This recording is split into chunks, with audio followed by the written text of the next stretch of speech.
Começando agora mais um Se Liga à Terceira Guerra, um episódio especial para entender o clima tenso que está se formando no mundo. Conflitos se intensificam, potências se movimentam, a gente te mostra o que está acontecendo e o que isso pode significar para todos nós. Programa de hoje, 30 de junho de 2025. Vamos dar uma olhada rápida, então, no cenário global destes últimos dias.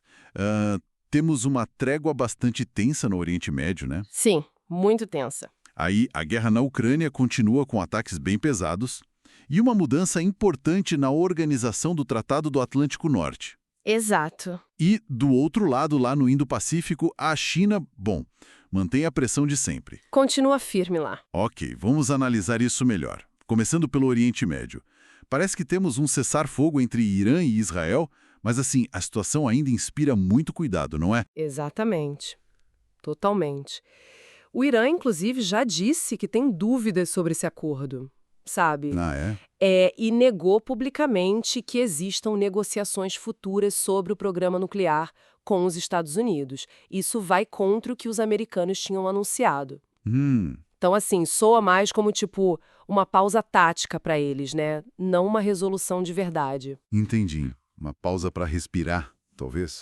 Pode ser. E falando no programa nuclear, apesar dos ataques recentes terem danificado equipamentos importantes, como as centrífugas, Sim. parece que o estoque de urânio enriquecido do Irã continua lá, intacto. Nossa, e como eles reagiram a isso? Bom, como resposta, eles suspenderam a cooperação com a Agência Internacional de Energia Atômica. Ah, complicou. Pois é, complica muito a fiscalização internacional, né?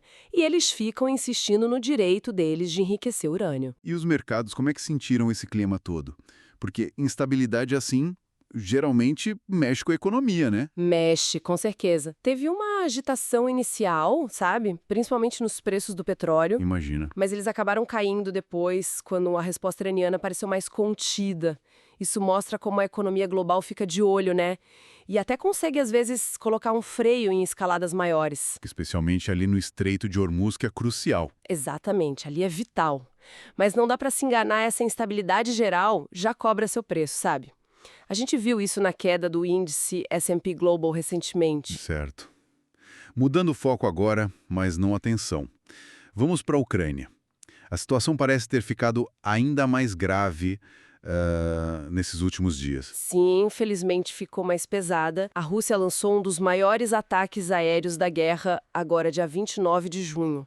Sério? Sim, usaram centenas de drones e mísseis. Os ataques chegaram até o oeste da Ucrânia, o que não era tão comum antes. Nossa. E miraram cada vez mais áreas civis. Parece, assim, uma estratégia clara de causar o máximo de desgaste possível. Imagina a pressão sobre a Ucrânia. Como é que eles têm conseguido responder essa ofensiva toda? Olha, eles respondem como podem, né? Com ataques de drones contra bases e infraestrutura militar dentro da Rússia e também na Crimeia. Mas, ao mesmo tempo, enfrentam muita dificuldade para interceptar os mísseis russos mais modernos, os mais avançados. Entendo. E para complicar ainda mais, tem circulado informações bem preocupantes de que a Coreia do Norte talvez envie tropas para ajudar a Rússia. Meu Deus, isso seria uma escalada em tanto. Seria, com certeza. E, olha, aqui tem um ponto fundamental. A organização do Tratado do Atlântico Norte acabou de sair de uma cúpula com um compromisso que pode mudar bastante o cenário. O que eles decidiram? Decidiram aumentar os gastos militares para 5% do produto interno bruto de cada país membro até 2035. 5%? É um investimento enorme. É gigantesco e sinaliza uma mudança para o que eles mesmos estão chamando de mentalidade de guerra, sabe? Se preparando para um confronto longo com a Rússia que eles veem como a principal ameaça hoje em dia. Uma mudança de paradigma, então. E enquanto a Europa se rearma desse jeito, do outro lado do globo, na Ásia, a China também não para, né? Não para mesmo.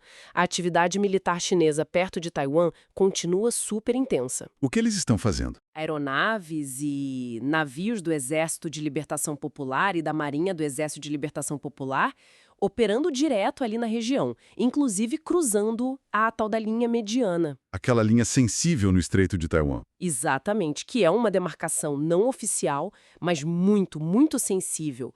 Alguns analistas acham que a China pode estar, aproveitando que o mundo está olhando mais para a Ucrânia, para o Oriente Médio. Se aproveitando da distração global. Pode ser. E Taiwan, claro, reafirma sua posição, sua soberania e reforça a vigilância. E a tensão não é só em Taiwan, né? No Mar do Sul da China também. Também. No Mar do Sul da China, o Reino Unido e a Austrália fizeram uma operação conjunta de liberdade de navegação, para marcar posição. As Filipinas deram nomes oficiais a ilhas que são disputadas com a China. E a China reagiu, claro, inclusive fez alertas sobre a possibilidade de mais mísseis americanos serem instalados lá nas Filipinas. Muita atenção. Mas olha que curioso, no meio dessa disputa toda, parece que teve um ponto de contato entre China e Estados Unidos sobre outro assunto. Olha só que interessante, teve sim. Em meio a essa rivalidade toda, os dois países chegaram a um acordo para acelerar o envio de terras raras. Terras raras. Aqueles minerais essenciais para a tecnologia. E é esses mesmos. Isso mostra um certo pragmatismo econômico, sabe? Em áreas bem específicas, mesmo que a competição estratégica geral continue firme e forte. Um jogo duplo. Faz sentido. Então tá, juntando todas essas peças, Oriente Médio, Europa, Ásia, qual é o quadro geral que se desenha pra gente? O que tudo isso significa? O que fica muito claro, eu acho, é como tudo está interligado, né? Uma ação no Oriente Médio pode, sim, encorajar movimentos lá no Indo-Pacífico se a China, por exemplo, perceber que os Estados Unidos estão sobrecarregados ou distraídos. Efeito dominó. Tipo isso. O que a gente vê são várias potências definindo e defendendo suas linhas vermelhas ao mesmo tempo. Os Estados Unidos, em relação ao programa nuclear iraniano. Certo. A China, em relação a Taiwan e ao Mar do Sul da China. A Rússia, com a sua esfera de influência ali na Europa Oriental. E a Organização do Tratado do Atlântico Norte, com a defesa coletiva. Muitas linhas vermelhas sendo traçadas ao mesmo tempo. Exato. Isso multiplica demais o risco de um erro de cálculo, sabe? Uma faísca que acabe acendendo um conflito maior, talvez inesperado. E mesmo sem uma guerra mundial declarada, essa instabilidade toda já tem um custo, imagino. Ah, com certeza. Essa instabilidade constante, as tensões no comércio, os riscos para as cadeias de produção globais, tudo isso já tem um custo econômico global bem alto. Como assim? Diminui a confiança, afeta investimentos, freia o crescimento econômico no mundo todo. Mesmo sem guerra total, a gente já sente o impacto. Fica claro, então, que o cenário global hoje, 30 de junho de 2025, é bem complexo e volátil. Vimos uma paz frágil aqui, uma guerra escalando forte ali e potências medindo forças em várias frentes ao mesmo tempo. Agradecemos por nos acompanhar nesta análise. E fica a pergunta no ar, né? Até que ponto dá para administrar tantas crises simultâneas antes que um erro de cálculo ou uma escalada que ninguém previu mude radicalmente o jogo global? Fica a reflexão. Exato. Continue conosco para entender os próximos capítulos dessa história. Acompanhe nossa próxima análise. Até lá!